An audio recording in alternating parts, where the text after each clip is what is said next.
So men, It's come to this. war between our two schools of thought. Years from now, they'll call this war The Oxford Comma Wars. For years, linguists, grammar nerds and pedants have battled over the Oxford comma. In a series of 3 or more items, should there be a comma after the penultimate item, or meh? Two schools of thought, the Pro Oxford Communists and the anti-commas, meet today to finally decide its fate. The Oxford Communists have made their arguments known. It avoids confusion. If I say I'm going to meet with some gang members, Obama and Trump, without a comma, it implies that Obama and Trump are part of the gang. How do they not get it? Come on! Ha! The same tired argument. We get it from context. We know Obama and Trump aren't in a gang, so it's redundant. No comma! Isn't it strange that we, as Americans, fight for the Oxford comma, while the British and their media fight against it? Is it just the name Oxford? If it were called the Delaware comma, would it have this much support? I guarantee you it would not. And so, we must fight to the death to decide if the Oxford comma dies or lives on forever in all its glory. Comma! There is a consensus on this, that extra comma is pedantic and prissy. I have spoken with many great people regarding this topic, including the Queen, an Oxford man and a poet.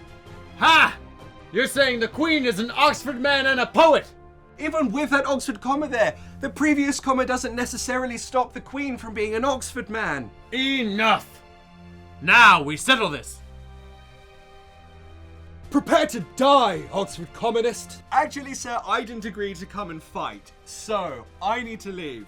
Johnson, what is this nonsense? You signed a contract to fight. But no, sir, if you read the contract, it specifically stipulates that our activities would be limited to keeping public order, cleaning the streets, and being trained for combat or being shipped to war. Yes, exactly. You signed a contract agreeing to be shipped to war, and you were shipped to war. Congratulations, Johnson. You can read.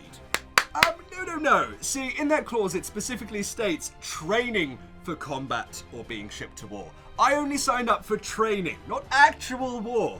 I'm with them on this. If you actually wanted us to fight in the war, you should have used that Oxford comma to show two separate things. Johnson, I grant you that perhaps in contracts it's necessary to avoid confusion, but let's not forget what this fight is really about. The Oxford comma. It clogs up writing. Enough! Prepare to die, Oxford Communists. I'm going to fight for the Oxford comma and the red, white, and blue. Wait. What? Well, you didn't put a comma between red, white, and blue. Of course not. It seems less free. And America's all about freedom, baby. What? I'm going to say the red, white, and blue. Do you hear how that sounds? Do you hear how that sounds? But wait. If I can make an exception, and you can make an exception, why can't we all just get along? And coexist in this grammatical whirlwind of a language. I guess we could just use it when it improves clarity. And perhaps we should use it to avoid confusion, particularly in contracts. And not be dicks about it. Yes, exactly. After all, it is just one comma. I love you, comma, friend. I love you too, bud.